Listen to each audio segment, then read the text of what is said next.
Welcome to Chhotu Motu world. ಇವತ್ತು ನಾವು ಸಂಕ್ರಾಂತಿ ಹಬ್ಬ ಏಕೆ ಆಚರಿಸುತ್ತೀವಿ, ಅದರ ಮಹತ್ವವೇನು ಅಂತ ಕತೆ ಕೇಳೋಣ ಬನ್ನಿ. ಸಂಕ್ರಾಂತಿ ಹಬ್ಬದ ಕತೆ ಮತ್ತು ಮಹತ್ವ.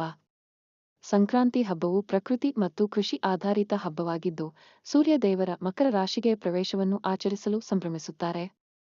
ಇದನ್ನು ಪ್ರತಿ ವರ್ಷ ಜನವರಿ 14 ಅಥವಾ 15 ರಂದು ಆಚರಿಸಲಾಗುತ್ತದೆ.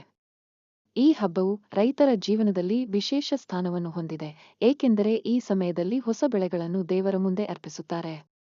ಹಬ್ಬದ ಹಿಂದಿನ ಪುರಾಣೋಕ್ತ ಕಥೆಯ ಪ್ರಕಾರ ಈ ದಿನ ಸೂರ್ಯ ದೇವರು ತನ್ನ ಮಗನಾದ ಶನಿಯ ಮನೆಯನ್ನು ಭೇಟಿ ಮಾಡುತ್ತಾನೆ. ಈ ಘಟನೆಯು ತಂದೆ ಮಗನ ನಡುವಿನ ಪ್ರೀತಿ ಮತ್ತು ಸ್ನೇಹದ ಸಂಕೇತವಾಗಿದೆ. ಮತ್ತೊಂದು ಕತೆ ಪ್ರಕಾರ ಮಹಾಭಾರತದ ಭೀಷ್ಮ ಪಿತಾಮಹರು ತಮ್ಮ ಜೀವನ ಮುಗಿಸಲು ಸಂಕ್ರಾಂತಿ ದಿನವೇ ಆಯ್ಕೆ ಮಾಡಿಕೊಂಡರು, ಏಕೆಂದರೆ ಈ ದಿನವನ್ನು ಶ್ರೇಷ್ಠ ದಿನವೆಂದು ಪರಿಗಣಿಸಲಾಗುತ್ತದೆ. ಸಂಕ್ರಾಂತಿ ಹಬ್ಬದಂದು ಮನೆಗಳನ್ನು ರಂಗೋಲಿ ಹಾಗೂ ಬಣ್ಣಗಳಿಂದ ಅಲಂಕರಿಸಲಾಗುತ್ತದೆ. ಎಳ್ಳು ಬೆಲ್ಲ ಹಂಚುವುದರ ಮೂಲಕ ಪ್ರೀತಿ ಮತ್ತು ಸ್ನೇಹವನ್ನು ಹಂಚುತ್ತಾರೆ.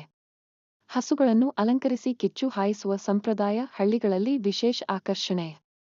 ಈ ಹಬ್ಬವು ಪ್ರಕೃತಿಯ ಸೌಂದರ್ಯ, ಕೃಷಿಯ ಮಹತ್ವ ಮತ್ತು ಮಾನವೀಯ ಮೌಲ್ಯಗಳನ್ನು ಒಗ್ಗೂಡಿಸಿ ಜೀವನವನ್ನು ಸಕಾರಾತ್ಮಕವಾಗಿ ನಡೆಸಲು ಪ್ರೇರೇಪಿಸುತ್ತದೆ.